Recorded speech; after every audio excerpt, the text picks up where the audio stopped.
How's it going, guys? Welcome back. So today EA released their gameplay trailer. That's what we got rolling here in the background temporarily. I'm gonna jump to tell you some club here in the background after that's complete. But we are learning about some of the new features this year being added into the gameplay, that is. And today we're going to be going over those. I'm going to be giving you guys thoughts. I'm going to be explaining some of the new features. And I guess I'm just going to kind of give you what I think about these honest opinions here. Everybody's allowed to have their own right. Love to hear your guys about it as well. But let's go ahead and start this. First of all, better goalies, right? The interesting thing about this, EA mentioned attributes will affect a player's ability to make these controlled rebound saves. Hallelujah. Let me tell you what, I can probably tell you how many of the last 20 goals I've let in that were my goalie just like, oh, let me bounce it off the pad and trickle in, or bounce it off of the right shoulder and trickle in. Probably like half of them. It's crazy how many times my goalies let those goals in. So I am super happy to see something like this is kind of being addressed, because from my understanding, the goalies now are going to be better at controlling these rebounds, and they're supposed to be better at controlling the puck, as in, pushing it to safety or redirecting the puck when it's coming at them, stuff like that. That's going to prevent them from, pushing the puck in the back of their own net, which is always nice to see. And for the first time since I can remember, goalie attributes will actually mean something this year. Can you believe that? Goalie attributes just not going to be about the 6'6"ers. It still might be a big impact, though. Let's be fair. Your 6'6" goalies are pretty nice to have. But goalie attributes are going to matter here more, because like we just said, if they're going to have bad rebound control, but, puck playing, puck aggression, aggressiveness, vision, stuff like that. If their attributes are bad, they're not going to be as good at this. They're not going to be as good at controlling their rebounds. They're not going to be as good at pushing the puck away to safety, and so on and so forth. So it's going to be nice to see these attributes actually mean something this year and affect the goalies in a big way.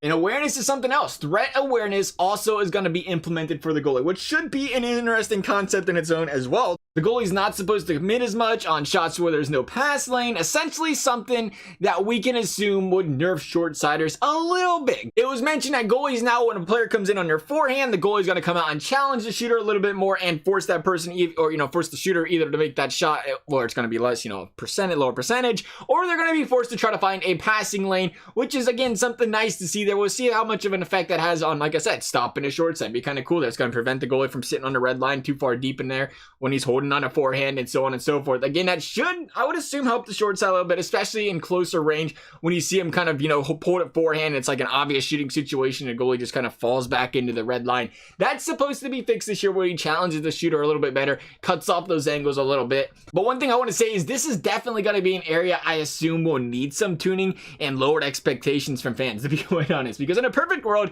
yeah, the goalie, he's going to read perfectly the one-timer every single time, or the short side every single time. But this isn't a perfect world, and even the best of the best have problems in real life on reading every single play every single time. But hey, the important thing about such a feature, I think, is this. It's being implemented. Much like some of the original RPM tech stuff from NHL 19, it will have some kinks to work out. But overall, the RPM tech, once all the kinks get worked out, can be a huge step in making gameplay better for the NHL franchise. And I kind of think the same here for the new goalie stuff.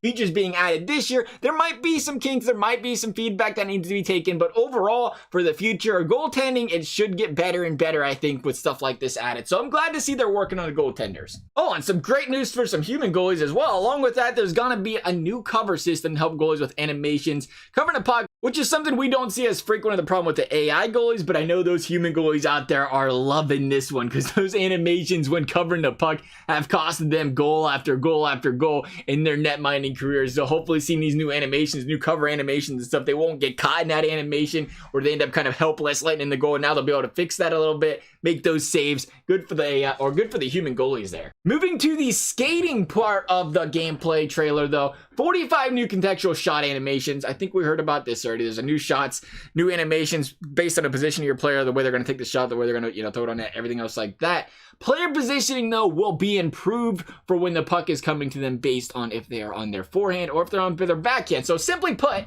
if you're on your forehand, the shot will be a strong one-timer, of course. If you're on your backhand, the player will now be more likely to try and redirect the puck instead of throwing a weak backhander on net. We're also going to see said positioning mean a lot more as well. A player on a bad angle or facing sideways and so forth will not get the same strength on a shot as someone in perfect squared up position. I thought this was super interesting because it wasn't until I played FIFA where I realized, like, wow, sports games can actually be realistic, because FIFA, if you try to score a goal when you're coming in backwards or at a weird angle or on your offhanded foot, yeah, I guess we'll call it off foot. I don't play FIFA enough, clearly.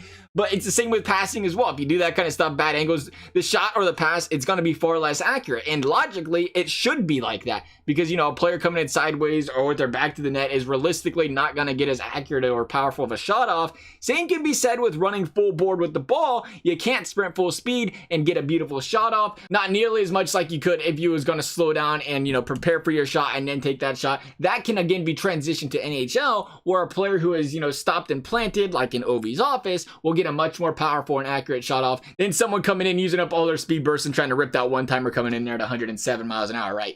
Now, in previous NHLs, real-life physics like these have been non-existent. So I'm kind of excited to see if this kind of thing culminates into more realistic hockey. Something personally I've been dying and wanting to see brought back to this franchise is realistic hockey. Please bring it back here. I've been begging and begging and begging. I hope this is the start of it, though. It looks like the start of it.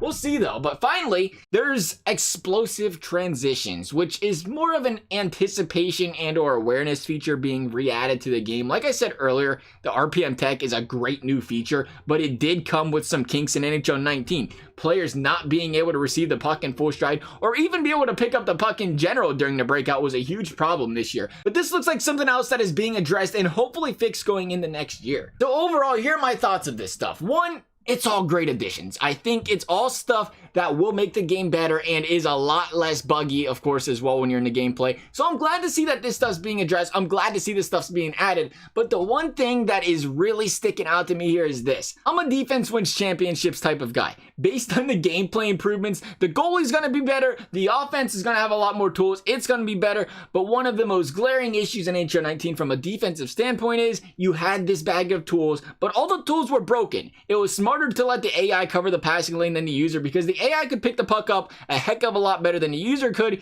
even if the user was in perfect position, which is weird because you'd think it'd be the exact opposite, promoting, you know, people actually user the defenseman, less skill zone that way, but it's not the case. It was also very common for a D-man to poke check forwards just for the puck to glue back to their tape, or, you know, stick lift them and again glues right back to their tape and it had the same effect, or if you hit them and have the same effect, you know, so on and so forth. All the defensive tools, poke checking, hitting, stick checking, the primaries, right? I'm not going to say the game needs to overpower these tools. I don't think that.